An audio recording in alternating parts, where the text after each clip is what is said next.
मैं सौरभ श्रीवास्तव आज आप लोगों को 9th साइंस में फिजिक्स का पहला चैप्टर गति पढ़ाऊंगा।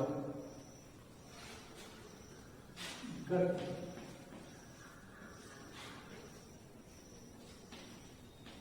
मोशन, इस चैप्टर में पहली हेडिंग है अदिश राशियां।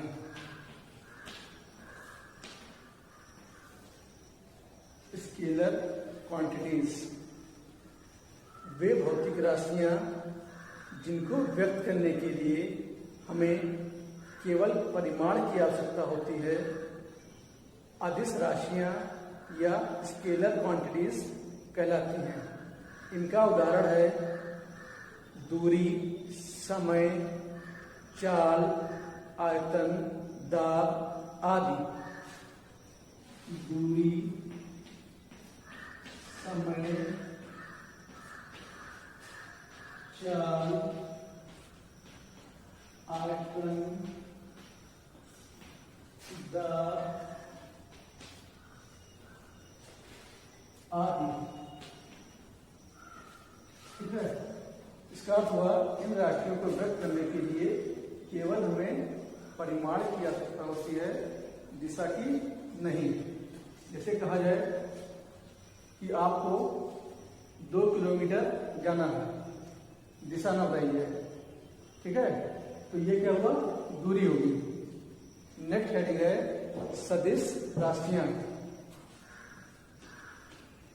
सदिश राशियां, वेक्टर क्वांटिटीज, वे भौतिक राशियां जिनको व्यक्त करने के लिए हमें परिमाण एवं दिशा दोनों की आवश्यकता होती है, सदिश राशियां कहलाती हैं या वेक्टर क्वांटिटीज कहलाती हैं। इनका उदाहरण है वेग, विस्थापन, संवेग, त्वरण, बल आदि। विस्थापन, संवेग, त्वरण, बल आदि। ठीक है, यानी इन राशियों को व्यक्त करने के लिए हमें परिमाण एवं दिशा दोनों की आवश्यकता पड़ती है। नेक्स्ट हेडिंग आपका है दूरी। दूरी क्या है? अभी आपने पढ़ा दूरी एक अदिश राशि है, ठीक है। दूरी यानी डिस्टेंस। गतिमान वस्तु पर किसी समय में तय किए गए पथ की लंबाई को उस वस्तु द्वारा चली गई दूरी कहते हैं। ठीक है, गतिमान वस्तु द्वारा किसी समय में तय किए गए पथ की लंबाई को उस वस्तु द्वारा चली गई दूरी कहते हैं। यह एक अदिश राशि है, मतलब दूरी को व्यक्त करने के लिए आपको परिमाण की आवश्यकता है, लेकिन दिशा की आवश्यकता नहीं है। ठीक, किसी भी दिशा में आप अगर चल रहे हैं 2 किलोमीटर, 4 किलोमीटर या 100 मीटर, 200 मीटर, दिशा नहीं ज्ञात है, तो यह क्या होगी, एक अदिश राशि होगी। ठीक, अब आता है नंबर विस्थापन का। विस्थापन है विस्थापन, डिस्प्लेसमेंट। गतिमान वस्तु की अंतिम तथा प्रारंभिक स्थितियों के बीच के अंतर को वस्तु का विस्थापन कहते हैं। विस्थापन एक सदिश राशि है जिसको व्यक्त करने के लिए हमें परिमाण और दिशा दोनों की आवश्यकता होती है। तो यहां से यहां तक जाना है आपको, ये कोई ए है, बी है, ठीक है। अंतिम स्थिति एवं प्रारंभिक स्थिति के बीच के अंतर को विस्थापन कहते हैं। मान लिया आपने 100 मीटर चला, ये क्या हो जाएगा, अब आपको ज्ञात है कि यहाँ से यहाँ तक आपको जाना है, यानी आपको दिशा ज्ञात है। इसका मतलब क्या होगा, ये एक विस्थापन होगा। ठीक, किसी वस्तु द्वारा एकांक समयांतराल में चली गई दूरी को उस वस्तु की चाल कहते हैं। हम लोगों ने पिछली कक्षाओं में पढ़ा था कि चाल बराबर क्या होता है, दूरी बटे समय।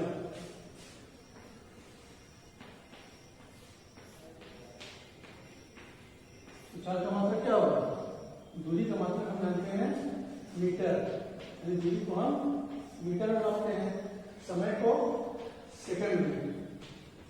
इस प्रकार चाल का मात्रक होगा मीटर प्रति सेकंड। ठीक है, चाल क्या है, एक अदिश राशि है। इसको व्यक्त करने के लिए केवल परिमाण की आवश्यकता होती है, दिशा की नहीं। उदाहरण में कह सकते हैं कोई कार 25 किलोमीटर प्रति घंटा की चाल से जा रही है, इसमें दिशा नहीं ज्ञात है, अतः यह क्या होगा, एक अदिश राशि होगी। ठीक, नेक्स्ट हेडिंग है वेग या वेलोसिटी। ठीक है, किसी वस्तु द्वारा एकांक समयांतराल में तय किए गए विस्थापन को उस वस्तु का वेग कहते हैं। ठीक है, वेग एक सदिश राशि है, यानी वेग को व्यक्त करने के लिए हमें परिमाण के साथ साथ दिशा भी ज्ञात होना चाहिए। ठीक, वेग बराबर होता है विस्थापन बटे समयांतराल। विस्थापन का मात्रक मीटर, समय का मात्रक सेकंड। ठीक है, यानी जो चाल का मात्रक होता है वही वेग का मात्रक होता है। चाल और वेग में क्या अंतर है, चाल एक अदिश राशि है, वेग एक सदिश राशि है। ठीक है, चाल को व्यक्त करने के लिए केवल परिमाण की आवश्यकता होती है, वेग को व्यक्त करने के लिए परिमाण एवं दिशा दोनों की आवश्यकता होती है। ठीक है, वेग को हम v से लिखते हैं, v के ऊपर एक तीर लगा देते हैं। तीर का नोक वेग की दिशा को प्रकट करता है। ठीक, इतना क्लियर है। नेक्स्ट हेडिंग है त्वरण।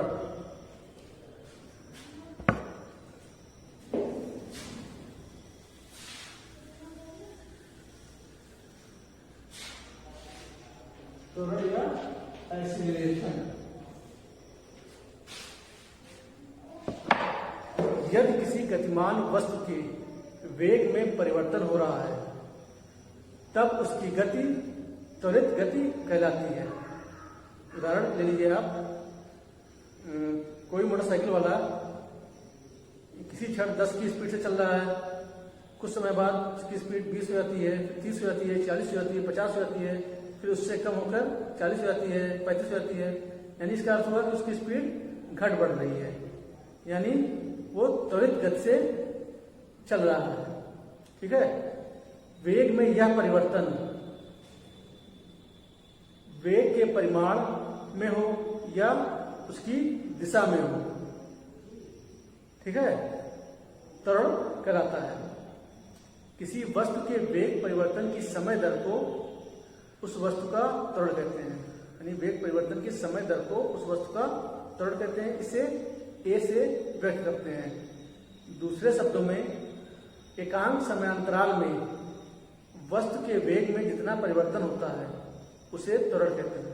एकांक समयांतराल में वस्तु के वेग में जितना परिवर्तन होता है उसे उस वस्तु का त्वरण कहते हैं। त्वरण बराबर वेग परिवर्तन बटे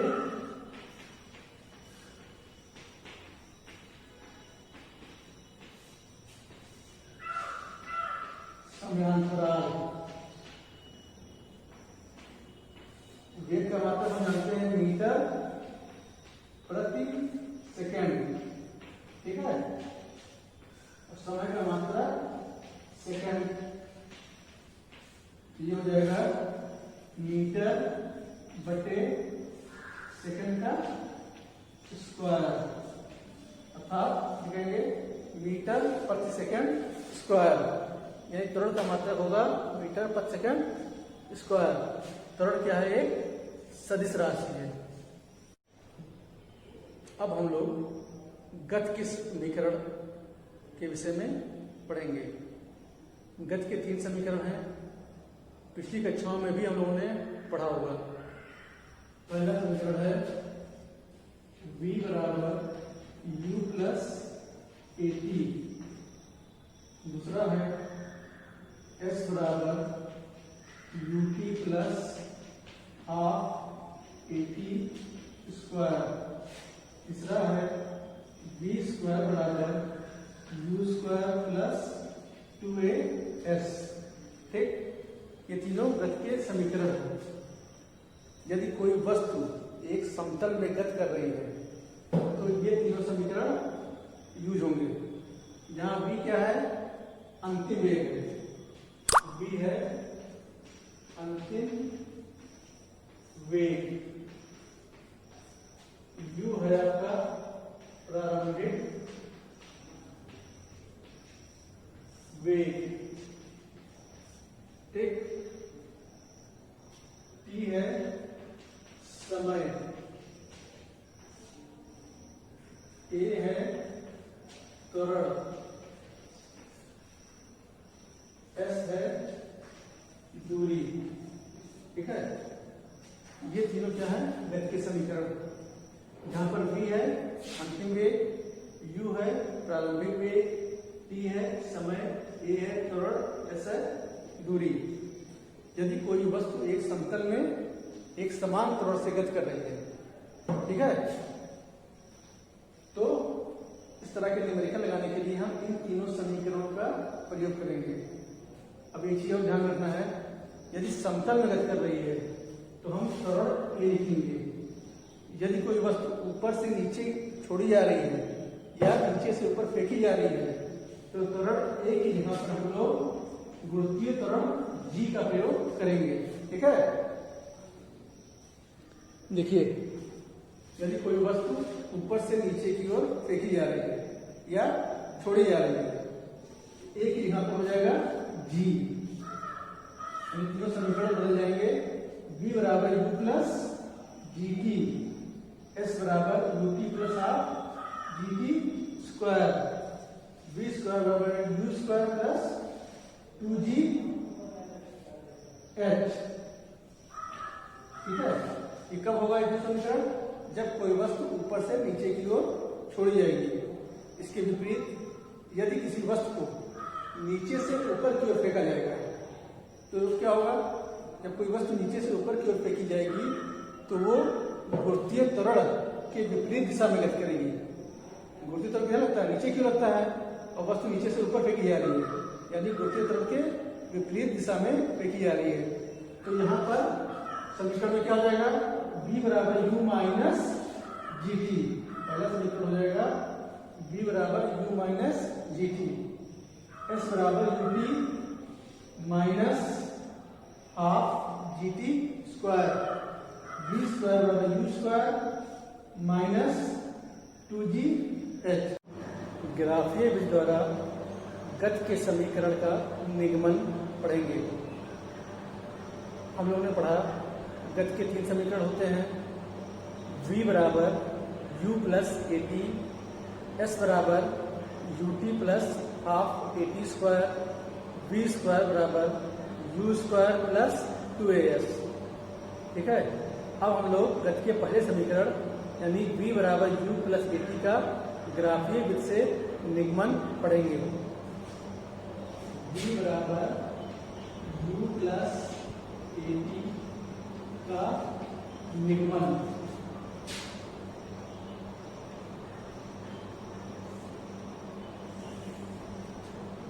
पहले हम लोग वेग और समय के बीच एक ग्राफ खींचेंगे।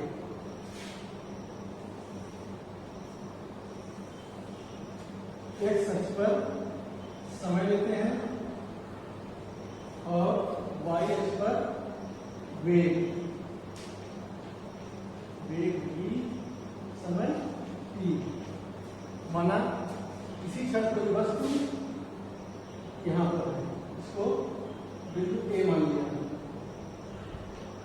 यहाँ पर वस्तु का प्रारंभिक वेग u है, वस्तु यहाँ से चलकर t समय पश्चात बिंदु B पर पहुंचती है। यहाँ पर वस्तु का अंतिम वेग v है मान लेते हैं, ठीक है।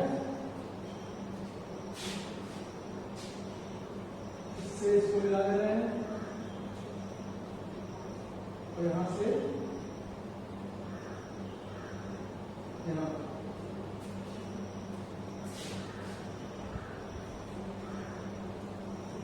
इसको मान ले रहे हैं, ये C, ये है D, ये है T, ये है F, ठीक। तो हम जानते हैं त्वरण बराबर होता है वेग परिवर्तन बटे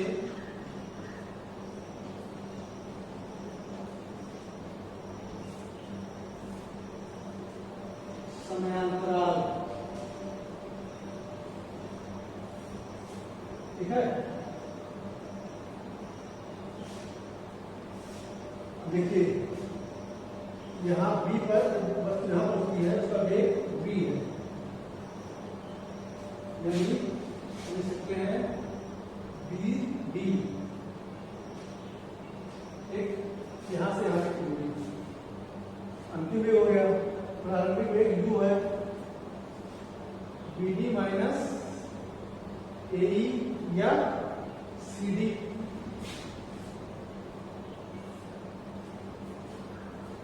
यहां से यहां तक समय क्या है t बटे t। ये त्वरण को लिखते हैं हम लोग a से, a बराबर bd क्या है, अंतिम वेग v, cd क्या है, प्रारंभिक वेग u, v minus u upon t। कैसे गुणा कर देंगे, तो आएगा at बराबर v माइनस u, u को इधर ले आए तो हो जाएगा u प्लस at बराबर v। इसको लिख सकते हैं हम लोग v बराबर u प्लस at। ये पहला नियम हो गया, ठीक है। अब हम लोग गति के दूसरा समीकरण s बराबर ut plus half at square का ग्राफीय विधि से निगमन पढ़ेंगे। s बराबर ut plus half at square, विस्थापन s बराबर होगा समलंब AEDB का क्षेत्रफल, ये क्षेत्रफल, ठीक है। AEDB का क्षेत्रफल समलंब AEDB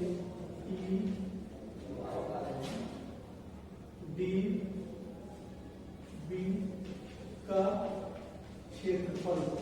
अब इसको हम लिख सकते हैं त्रिभुज ABC का क्षेत्रफल प्लस आयत AEDC का क्षेत्रफल, आयत AEDC का क्षेत्रफल, ठीक है। हम जानते हैं त्रिभुज का क्षेत्रफल बराबर होता है 1/2 आधार गुणे ऊंचाई, यानी हो जाएगा 1/2 आधार AC इंटू ऊंचाई BC प्लस आयत का क्षेत्रफल होता है लंबाई गुणे चौड़ाई AE गुणे ED। अब देखिए जो जगह 1/2 AC, ये क्या है, t समय t के बराबर है, BC, ये BC है आपका, यहां से यहां तक वेग v है, तो यहाँ पर वेग u है, यानी पीसी हो जाएगा v माइनस यू, ठीक, प्लस एई होगा आपका u इंटू ईडी, ईडी हो जाएगा टी। अब देखिए गति का पहला समीकरण क्या था, v बराबर u प्लस ए टी। यहां से देखिए अगर u धर ले आए तो v माइनस u बराबर ए टी, ठीक है। ये मान करके हम यहां रखेंगे समीकरण फर्स्ट में। यहां से आएगा s बराबर half into T into A T plus u into T. इसको पहले लिखिए, s बराबर हो जाएगा ut को पहले निकाला है plus half a t square. ये हो गया गति के दूसरे समीकरण का निगमन।